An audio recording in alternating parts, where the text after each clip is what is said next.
ವಾಟ್ಸಾಪಲ್ಲಿ ಬಂದಿರೋಂಥ ಮೆಸೇಜನ್ನು ಹೆಂಗೆ ನಂಬಕ್ಕೆ ಸಾಧ್ಯ? ಯಾಕಂದರೆ ಅಪ್ಪನ ಸೈನನ್ನೇ ನಕಲು ಮಾಡಿದಂಥವ್ರು ಇನ್ನು ಈ ನೋಟಿಸ್ ಕಳಿಸ್ದಂಗಿರ್ತಾರ. ವಿಜೇಂದ್ರ ಇನ್ನು ಸಣ್ಣ ಹುಡುಗ ಅಂತ ಅಂದಿದ್ದಾರೆ ಯತ್ನಾಳ್. ಯಾಕೆ ಹೆಗಲ ಮೇಲೆ ಬಂದೂಕಿಟ್ಟು ಹೊಡಿಲಿ?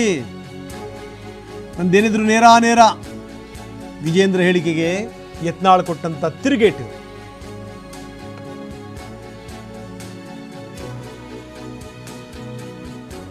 ಯತ್ನಾಳ್ ಅವ್ರು ಮಾತಾಡ್ತಿಲ್ಲ, ಯತ್ನಾಳ್ ಅವ್ರನ್ನ ಯಾರೋ ಮಾತಾಡಿಸ್ತಿದ್ದಾರೆ. ಅವರ ಹೆಗಲ ಮೇಲೆ ಬಂದೂಕಿಟ್ಟು ನಮಗೆ ಹೊಡಿತಾ ಇದ್ದಾರೆ ಅಂತ.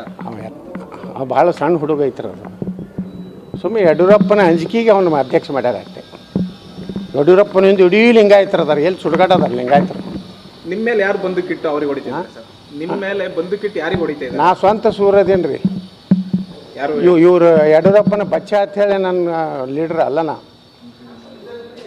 ನನ್ನ ಸ್ವಂತ ಸ್ಟ್ಯಾಂಡ್ ಮ್ಯಾಗ ನಾನು ಲೀಡರ್ ಆಗೀನಿ. ಯತ್ನಾಳ್ ಅವ್ರು ಮಾತಾಡ್ತಿಲ್ಲ, ಯತ್ನಾಳ್ ಅವ್ರನ್ನ ಯಾರೋ ಮಾತಾಡಿಸ್ತಿದ್ದಾರೆ. ಅವರ ಹೆಗಲ ಮೇಲೆ ಬಂದೂಕಿಟ್ಟು ನಮಗೆ ಹೊಡಿತಾ ಇದ್ದಾರೆ ಅಂತ. ಭಾಳ ಸಣ್ಣ ಹುಡುಗ ಐತ್ರ ಅದು. ಸುಮ್ಮನೆ ಯಡಿಯೂರಪ್ಪನ ಅಂಜಿಕೆಗೆ ಅವನು ಅಧ್ಯಕ್ಷ ಮಾಡ್ಯಾರ ಅಷ್ಟೇ. ಯಡಿಯೂರಪ್ಪನಿಂದ ಇಡೀ ಲಿಂಗಾಯತರು ಅದಾರ, ಎಲ್ಲಿ ಸುಡುಗಾಟ ಅದಾರ ಲಿಂಗಾಯತರು. ನಿಮ್ಮ ಮೇಲೆ ಯಾರು ಬಂದೂಕಿಟ್ಟು ಅವ್ರಿಗೆ ಹೊಡಿತಾರೆ ಸರ್? ನಿಮ್ಮ ಮೇಲೆ ಬಂದೂಕಿಟ್ಟು ಯಾರಿಗೆ ಹೊಡಿತಾ ಇದ್ದಾರೆ? ನಾ ಸ್ವಂತ ಸೂರದೇನ್ರಿ. ಯಾರು ಇವರು ಯಡಿಯೂರಪ್ಪನ ಬಚ್ಚ ಅಂತೇಳಿ ನನ್ನ ಲೀಡ್ರ್ ಅಲ್ಲ. ನನ್ನ ಸ್ವಂತ ಸ್ಟ್ಯಾಂಡ್ ಮ್ಯಾಗ ನಾನು ಲೀಡರ್ ಆಗೀನಿ. ಇದು ಯತ್ನಾಳ್ ಅವರ ಮಾತು. ಯತ್ನಾಳ್ ದೆಹಲಿನಲ್ಲಿದ್ದಾರೆ. ದೆಹಲಿನಲ್ಲೇ ಇದುಕೊಂಡು ಬಂದಿರುವಂಥ ನೋಟೀಸೇ ಡ್ಯೂಪ್ಲಿಕೇಟ್ ನೋಟೀಸ್ ಇರ್ಬೋದು ಅಂತ ಹೇಳ್ತಾ ಇದ್ದಾರೆ. ಅದೇನಾದರೂ ರಿಜಿಸ್ಟ್ರ್ ಪೋಸ್ಟ್ ಬರಲಿ ನೋಡೋಣ, ಅಥವಾ ನನ್ನ ಮೇಲ್ ಐ ಡಿಗೆ ಬರಲಿ ನೋಡೋಣ. ಸುಮ್ಮನೆ ಈ ರೀತಿ ವಾಟ್ಸಪ್ಪಲ್ಲಿ ಬಂತು ಅಂದರೆ ಅದೇ ನಂಬರ್ ಏನು ಖಾತ್ರಿ ಅವ್ರದ್ದೇ ಅಂತ. ನೋಡಿ, ಯತ್ನಾಳ್ಗೆ ಬಂದಿರುವಂಥ ಶೋಕಾಸ್ ನೋಟೀಸನ್ನು ಕೂಡ ನಾವು ತೋರಿಸ್ತಾ ಇದ್ದೀವಿ. ಆದರೆ ಯತ್ನಾಳ್ ಇದನ್ನು ಬಿಲ್ಕುಲ್ ಒಪ್ತಾ ಇಲ್ಲ. ಇದು ನೋಟೀಸ್ ಇದು ಒರಿಜಿನಲ್ ಹೌದೋ ಅಲ್ಲೋ ಅನ್ನೋದ್ರ ಬಗ್ಗೆ ಅವ್ರಿಗೆ ಡೌಟ್ ಇದೆ.